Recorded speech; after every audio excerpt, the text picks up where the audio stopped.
अस्सलाम वालेकुम प्यारे दोस्तों, जैसा कि आप जानते हैं दुर्दाना रहमान ऑफिशियल पे मैं आपको किसी न किसी आर्टिस्ट से, किसी न किसी सिंगर से, कोई ना कोई शोबे जो किसी शोबे में मैं सबसे आपको मिलवाती रहती हूँ। लेकिन कभी कभी मेरा दिल चाहता है मैं भी आपसे कुछ बातें करूँ, मेरी भी आप बातें सुने और ज़िंदगी के बहुत सारे ऐसे हालात, ऐसे वाक़यात, ऐसी चीज़ें हैं जो आप तक मैं पहुंचाऊं ताकि आपको पता चले कि फ़िल्म स्टार जो होते हैं वो सिर्फ लोगों को देखने में, उनके मेकअप, उनके लश-पश कपड़े, उनकी वो वक्ती लाइफ देखते हैं, लेकिन अंदर से उनको नहीं पता होता कि फ़नकार जो हैं वो कितने टूटे हुए होते हैं।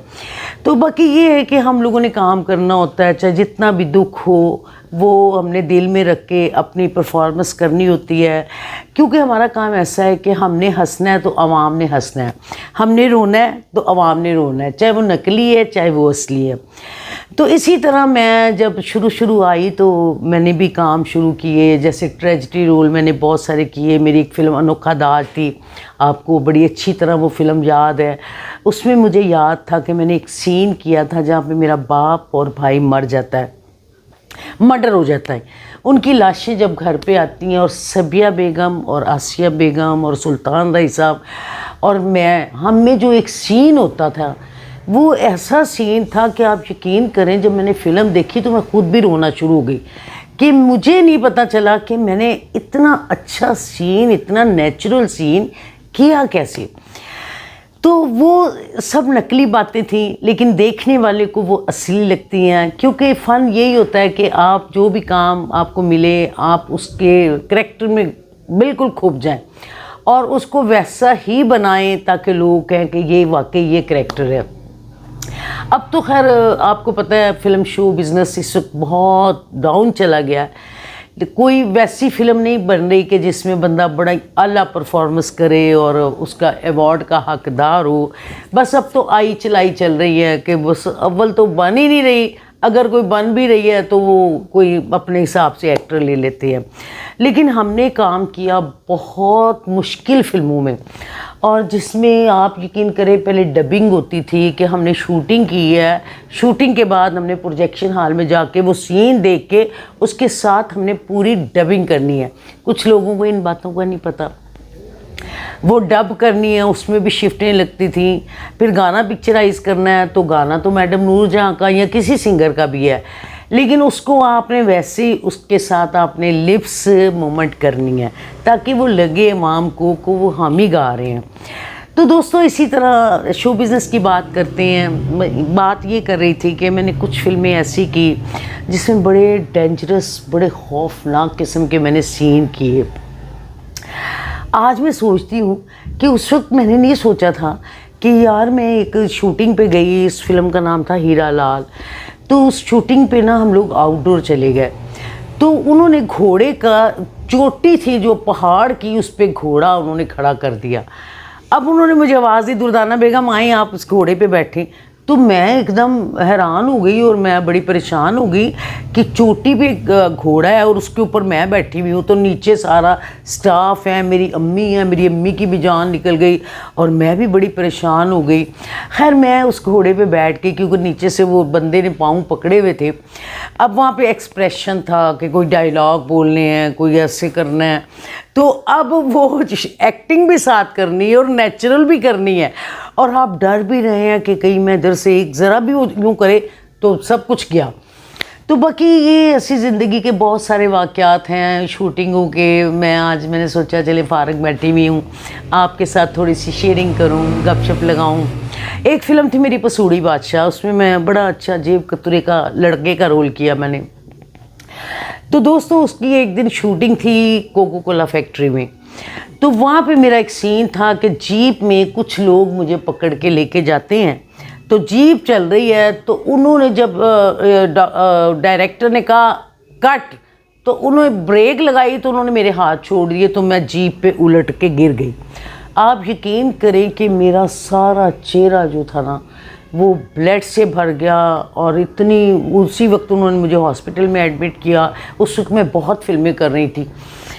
तो सब क्या वो 1 महीना मेरा बहुत ज़ाया हुआ, शूटिंगें कैंसिल हो गई, कोई कहे इसकी आंख निकल गई है, कोई कहता है इसकी टांग टूट गई है। लोगों ने इतने स्कैंडल बनाए, लोग मुझे घर में देखने आ रहे हैं, प्रोड्यूसर डायरेक्टर जिनकी मैं फ़िल्मों में थी, तो लोग बड़े परेशान हुए। तो आप यकीन करें मैं इतनी टूट गई, मैं इतनी डिसहार्ट हुई, मैंने कहा अब तो काम ख़त्म हो गया, क्योंकि हमारा तो चेहरे का ही काम है। तो अगर आपका चेहरा ख़राब हो जाए तो फिर आप कैसे काम कर सकते हैं। अल्लाह ने ऐसा किया कि 1 माह के बाद, रेस्ट के बाद मैं कुछ ठीक हो गई माशाल्लाह। थोड़ी थोड़ी मैं अपनी रिकवरी में आई। शुरू होती है इश्क नचावे गली गली। और जब मुझे ये चोटें लगी, मैं 1 महीने के लिए बेड पे चली गई, तो असलम डार साहब को बहुत सारे लोगों ने कहा जी आप हीरोइन चेंज कर ले, तो क्योंकि इनकी तो अभी हालत नहीं है इस काबिल, तो क्योंकि उसका म्यूज़िक तैयार था, कहानी तैयार थी, कास्ट की भी थी। तो उन्होंने थोड़ा मेरा इंतज़ार किया, तो उन्होंने मुझे ना बुलाया ओपनिंग पे। इश्क नचावे गली गली की ओपनिंग थी, तो मेरा ख्याल है वो सुल्तान रही साहब ने की थी। तो जब मैं गई तो मैंने बड़ा अपना वो फेस फूस मेकअप से कवर किया, कुछ यहाँ में जो चोटें थी उससे मैंने अपने आगे बाल यूँ करके वो मैंने स्टाइल बना के बेबी कट, तो मैं ओपनिंग पे चली गई। तो जब मैं गई तो मैं बड़ी कॉन्शियस थी, ज़ाहिर है मैं एक तो उस फिल्म से मुझे लग रहा था मैं कट हो जाऊँगी, दूसरा ये कि मैं सोच रही थी पता नहीं अब मैं काम कर सकूँगी कि नहीं। अच्छा, डार साहब ने ना अपने कैमरामैन से कहा कि आप फ़ौरन इसका शूट करें, यानी फ्रंट से एक्सपोज करें, साइड से एक्सपोज करें, 3/4 एक्सपोज करें, इसको हर एंगल से ना तस्वीरें बनाएं और मुझे ये कल ही तस्वीरें चाहिए। लो जी, वो तस्वीरें बनी। तो अब मेरे तो ज़हन में ये था कि मैं फ़िल्म में नहीं हूँ। तो जब तस्वीरें आईं तो कुदरत खुदा के देखें कि वो इतनी खूबसूरत तस्वीरें आईं कि डार साहब ने कहा डन, ये फ़िल्म तेरे नाम है, ये तेरे लिए ही बनी है। बहरहाल मैंने उसमें काम किया, अच्छा काम भी था, अच्छा रोल भी था, अच्छे गाने भी थे, अच्छी डायरेक्शन भी थी। उस फिल्म में फिर मैंने जब काम किया तो वो मेरी समझ ले नसीब की फ़िल्म थी, और वहाँ से एक रज्जो ने पैदा होना था। तो वो रज्जो जो इश्क नचावे गली गली वाली रज्जो जो है वो फिर रज्जो के नाम से जानी गई। तो बड़ी मेहनत से काम किया मैंने, बड़े दिल से काम किया, क्योंकि एक तो मैं कॉन्शियस होकर काम कर रही थी कि मेरे चेहरा ख़राब आएगा, दूसरा ये था कि किसी वक्त भी मैं कट हो जाऊंगी फ़िल्म में से। बहुत सारे खौफ मेरे अंदर जो थे ना वो चल रहे थे। अल्लाह ने किया, वो फ़िल्म सुपर हिट हुई। आज भी मेरी शनाख्त जो है इश्क नचावे गली गली है और रज्जू है। तो मैं इसका क्रेडिट तो सबसे पहले अपने रब्बिल आलमीन को दूंगी जिसका करम मुझ पे हुआ। उसके बाद असलम डार साहब जिन्होंने मेरे पे मेहनत की, रिस्क लिया, और ये एक बहुत बड़ा रिस्क था।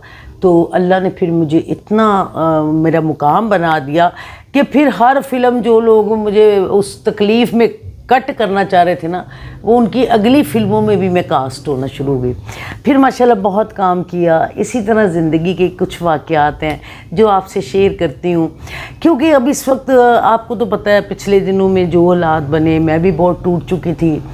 तो बंदा फिर इतना लोगों के साथ राब्ते भी नहीं होता, कॉन्टेक्ट्स नहीं होते। जैसे मैं पहले हर जगह चली जाती थी, मैं किसी एक्टर को फ़ोन करती थी, वो मेरे घर आ जाते थे, मैं कहीं जाना चाहती थी, मैं चली जाती थी, और मैं बड़ी अच्छी लाइफ गुजार रही थी और बड़ा इंजॉय कर रही थी। और मेरा यूट्यूब चैनल, जो आप लोग मेरे साथी, जो मुझे प्यार करने वाले, आप मेरी फैमिली, आप लोगों ने मुझे इतनी एप्रिशिएट किया, इतनी मोहब्बतें दी, इतनी दुआएं की कि मैं भी फिर मैंने सोचने लगी कि मैं इंशाल्लाह ताला ये काम करूँगी। और मुझे अच्छा भी लगता है कि बंदा अपना ज़िंदगी की स्टोरियाँ सुनाए। तो कुछ स्टोरियाँ ऐसी होती हैं जिसको सुन के इंसान को सबक भी मिल जाता है, कुछ ऐसी होती हैं जो बंदा बर्दाश्त भी नहीं कर सकता। कुछ मेरे साथ भी ज़िंदगी की ऐसी स्टोरियाँ चली हैं जिसमें मैंने बहुत स्ट्रगल की। ज़िंदगी की मेरी इतनी स्ट्रगल है कि आज मुझे ऐसे लगता है जैसे मैं चाहती हूँ कि मैं अपना नाम मिस स्ट्रगल रख लूँ या मैडम स्ट्रगल रख लूँ, क्योंकि आज भी मैं स्ट्रगल में हूँ। हर वक्त मैं काम में लगी रहती हूँ। अब मैंने रेस्टोरेंट बनाया है, रहमान रौनक मेला, 29C मुस्लिम ब्लॉक, इलामा इकबाल टाउन में, और उस पर मेरा बहुत अच्छा टाइम गुजरता है। और मेरे जितने सीनियर प्यारे नए पुराने सब दोस्त आते हैं और मेरे होटल को वो चलाते हैं, यानी वो आके स्पेशल खाने खाते हैं, बाकायदा मुझे बिल देते हैं और मुझे बहुत अच्छा लगता है कि चलें उनकी कुलीग हूँ तो इस बात का वो प्यार करते हैं, ख्याल करते हैं। तो इनकी सब की मैं बेहद मशकूर हूँ। उसमें बहुत सारे आर्टिस्ट हैं, नाम लेना ही शुरू किए तो सुबह हो जाएगी। तो बाकी माशाल्लाह ये है कि बस अब ये है कि इतना बड़ा हादसा हुआ उसके बाद तो अभी मैं कोई वीडियो पे इतने किसी के इंटरव्यू नहीं कर रही, ना किसी इवेंट में जा रही हूँ। लेकिन मैंने सोचा मैं आप लोगों के साथ राब्ते में रहूँ ताकि मैं आपको बताती रहूँ कि मैं अभी होटल पे काम कर रही हूँ, मेरा होटल माशाल्लाह। और आपकी दुआएं मुझे चाहिए कि आपने स्पेशल दुआ करनी है कि अल्लाह ताला इस काम को, क्योंकि रिज़्क़ हलाल है, मेहनत है, अल्लाह ताला इसको इतना चलाए कि मैं इधर ना भी हूँ तो होटल चलता रहे। तो बाकी मेरे दोस्त बहुत अच्छे हैं, सब लोग बहुत प्यार करते हैं, सपोर्ट करते हैं। कभी कहते हैं ना कोई ये सोच के आते हैं कि नहीं हम इनकी हौसला अफजाई करें, तो बड़ा अच्छा लगता है दोस्तों। इसी तरह मैंने सोचा कुछ दिन और जो भी वक्त मिलता जाएगा आप लोगों से कुछ बातें शेयर करती जाया करूँगी। चलें इस बहाने हम लोग राब्ते में भी रहेंगे और मेरे YouTube चैनल को भी आप सब्सक्राइब किया करें, लाइक किया करें, कमेंट्स किया करें अच्छे। और क्योंकि आप लोगों की वजह से फ़नकार होते हैं, अगर अवाम है तो आर्टिस्ट की वैल्यू है। तो बाकी सभी आर्टिस्ट बहुत अच्छे हैं, प्यार करने वाले हैं, इज़्ज़त करने वाले हैं और मैं खुश नसीब हूँ कि मेरे लिए सभी बहुत अच्छे हैं। तो बाकी दोस्तों आज का प्रोग्राम इतना ही है। फिर इंशाल्लाह ताला नेक्स्ट फिर आपको किसी फ़िल्म का वाक़या, कोई ज़िंदगी की कहानी आपको सुनाऊँगी ताकि आपको मेरी ज़िंदगी के बारे में काफ़ी पता है, कुछ मज़ीद जो रह गया वो भी आपको पता चल जाए। और ख़ास तौर पे बेहद मशकूर हूँ। और मेरी बेटी कनाडा में है, माहम रहमान, उसको भी आप अच्छी तरह जानते हैं, उसके लिए भी स्पेशल दुआ करें अल्लाह ताला वो अपने जिस मकसद के लिए गई है वो कामयाब हो। अब तो मेरे पास माहम ही रह गई है।